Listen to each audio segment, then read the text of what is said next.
Hello students, आप लोग कैसे हैं। जो रिट की सीरीज चल रही है परीक्षा रिफ्रेशर लॉ क्लासेस की ओर से आप लोगों के लिए, आप लोगों ने हैबियस कॉर्पस के रिट्स को सुना और ढेर सारे कमेंट्स आए। हमें बहुत अच्छा लगा कि आप लोगों ने हैबियस कॉर्पस के रिट्स पे बहुत गहराई से उसको सुना। आप लोगों को अच्छा लगा।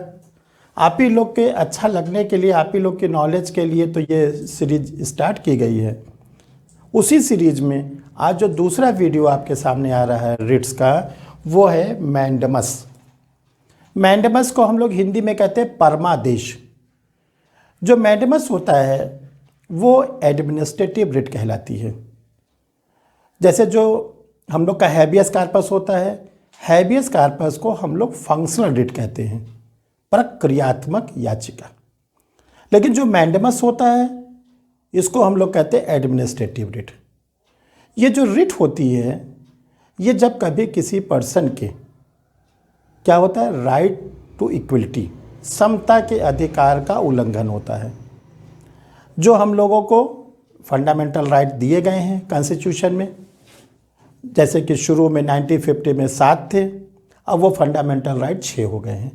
तो उसमें से जब कभी किसी पर्सन के फंडामेंटल राइट टूटते हैं तो ये कहा गया है कि वो जो जिसके विक्टिम है वो विक्टिम रिट ला सकता है। जब वो रिट लाएगा तो रिट लाने को बोलते हैं पिटिशनर, याचिकाकर्ता। तो जो विक्टिम है उसको पिटीशन लाने की पावर है, उसका स्टेटस हो जाता है पिटिशनर। और जिसके अगेंस्ट लाता है उसको कहते हैं रेस्पोंडेंट। ये रिट कहाँ आएगी मैंडमस की? मैंडमस के रिट अगर वो जो पिटिशनर है वो चाहता है कि ऑनरेबल सुप्रीम कोर्ट में हम रिट को फाइल करें, तो जो सुप्रीम कोर्ट में फाइल होगी वो आर्टिकल 32 इंडियन कॉन्स्टिट्यूशन के अनुच्छेद नंबर 32 में हम परमादेश की याचिका माननीय उच्चतम न्यायालय में ला सकते हैं। लेकिन अगर उसको लगता है कि नहीं, हमें पावर है कि हम अपने रिट्स को अपने स्टेट में, अपने राज्य में, जिस स्टेट में हम लोग रहते हैं वहाँ के हाई कोर्ट में भी ला सकते हैं, तो हाई कोर्ट में भी आप ला सकते हैं। हाई कोर्ट में जो हम लोग मैंडमस की रिट लाते हैं वो रिट लाते हैं हम लोग आर्टिकल 226 में, अनुच्छेद 226 में। चाहे हम सुप्रीम कोर्ट जाएं चाहे हाई कोर्ट जाएं, दोनों ऑप्शन हमारे पास बने रहते हैं। ये जब एक लोक सेवक का या लोक प्राधिकारी का किसी उच्च प्राधिकारी द्वारा यानी हायर ऑफिसर द्वारा किसी सबऑर्डिनेट ऑफिसर्स का क्या होता है, राइट टू इक्वलिटी ब्रीच की जाती है।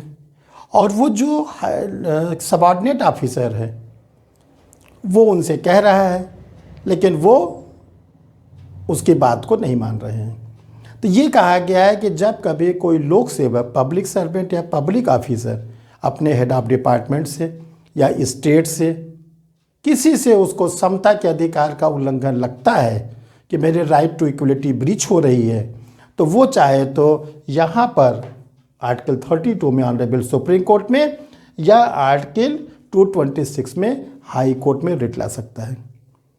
देखिए स्टूडेंट, सबसे इम्पॉर्टेंट चीज़ आप लोग ये ध्यान रखिएगा कि जो रिट होता है ये केवल और केवल हाई कोर्ट और सुप्रीम कोर्ट में आता है। कभी भी रिट जो होती है वो डिस्ट्रिक्ट कोर्ट में, जो डिस्ट्रिक्ट एंड सेशन कोर्ट होती है, वहाँ पर नहीं आती। जिन स्टूडेंटों को नहीं मालूम है वो अपनी कॉपी में इसको ज़रूर लिख ले कि जो रिट जुरिस्डिक्शंस होता है वो केवल सुप्रीम कोर्ट को और हाई कोर्ट को मिला हुआ है, डिस्ट्रिक्ट कोर्ट को नहीं मिला हुआ है। तो जब हम पिटिशनर बन के रिट लाते हैं, अपोजिट पार्टी को हम रेस्पोंडेंट बनाते हैं, और ये बात हम जब सुप्रीम कोर्ट या हाई कोर्ट में लाते हैं तो जो सुप्रीम कोर्ट हाई कोर्ट में जजेस बैठे होते हैं वो उस हेड ऑफ डिपार्टमेंट से या स्टेट से ये पूछते हैं कि आप इनके जो राइट टू इक्वलिटी है उनको क्यों ब्रीच किया है, क्या रीज़न है। अगर वो रीजनेबल रीज़न नहीं बता पाते तो ऐसे कंडीशन में ऑनरेबल कोर्ट के द्वारा रिस्पोंडेंट को डायरेक्शन दिया जाता है कि आप इनके जो राइट टू इक्वलिटी ब्रीच हो रही है इसको मेंटेन करिए, और किस डेट से जिस डेट पे इन्होंने रिट लाया था, यानी जिस डेट पर इनके जो फंडामेंटल राइट है ब्रीच हुए थे। तो उस अथॉरिटी को, चाहे वो हायर क्या नाम ऑफिसर हो सकता है या स्टेट हो सकता है, उसको क्या होगा, पिटिशनर को उस डेट से उसके जो समता के अधिकार है उसको मेंटेन करना पड़ेगा। इसीलिए इसको एडमिनिस्ट्रेटिव रेट कहते हैं, क्योंकि ये मैटर क्या होता है, एडमिनिस्ट्रेशन से जुड़ा होता है। तो ये आज के जो हम लोग की सीरीज चल रही है उसका ये सेकंड वीडियो था। आप लोग इस वीडियो को पूरा देखिएगा। पूरा देखने के बाद लास्ट में आप इसको कमेंट लिखिएगा। आप इस पर जिन लोगों ने नए हैं वो इसको सब्सक्राइब करेंगे, और जो लोग सब्सक्राइब कर चुके हैं वो अपने फ्रेंड्स, रिलेटिव्स, पड़ोसी, दोस्त, जो भी आपसे परिचित है, ये सब देखिए। ऐसा नहीं कि लॉ के स्टूडेंट को ही जानना चाहिए, कोई को भी जानना चाहिए। आप में से कोई ऐसे पीसीएस ऑफिसर हो गए, सिविल सर्विस में आ गए, तो आप हाई कोर्ट जो लोग जाते हैं या सुप्रीम, देखेंगे सबसे ज़्यादा वहाँ पे रिट का मैटर आता है।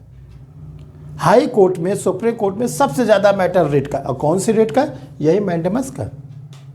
तो कभी आपके साथ, आपके परिचित के साथ भी ऐसा हो सकता है, इसलिए आप लोग इसको जानते रहें और लोगों को बताते रहें। इसी मोटिव से, इसी क्या नाम है, इंटेंशन से आप लोगों के लिए वीडियो बनाया जाता है।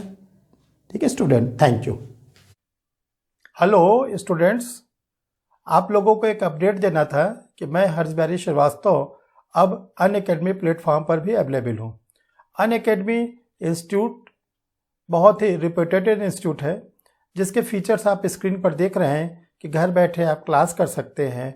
जो इंडिया के टॉप जो एडुकेटर हैं वो आप लोगों को पढ़ाते हैं, और इसमें समय समय पर टेस्ट सीरीज होती है। जितने डाउट होते हैं उसके क्लियरिंग के सेशन भी रखे जाते हैं।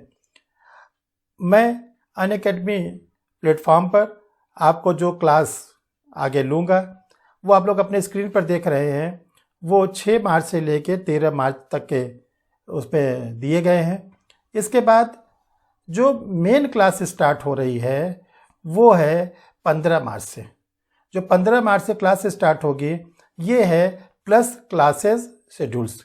बहुत इंपॉर्टेंट क्लास है, इसको आप लोग अगर करते हैं तो, अगर आप इंडियन पेनल कोड की क्लास अनअकैडमी में ज्वाइन करते हैं हर्ष सर के नाम से, तो आपको उस पर 10% जो है फीस भी छूट दी जाती है।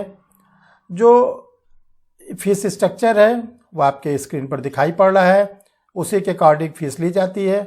हाँ, इतना हमने आप लोगों के लिए कर दिया, 10% छूट है। जो फ्री स्पेशल क्लासेस है, इंडियन कॉन्ट्रैक्ट एक्ट की है, सिविल प्रोसीजर कोड है, jurisprudence, Hindu law, constitutional law, criminal procedure code, local laws, Indian penal code, Indian evidence and others papers के। तो आप लोग अनअकैडमी प्लेटफॉर्म पर, उसके यूट्यूब पर आप देख सकते हैं, टेलीग्राम पर देख सकते हैं, और भी जानकारी उसमें प्राप्त कर सकते हैं। Thank you.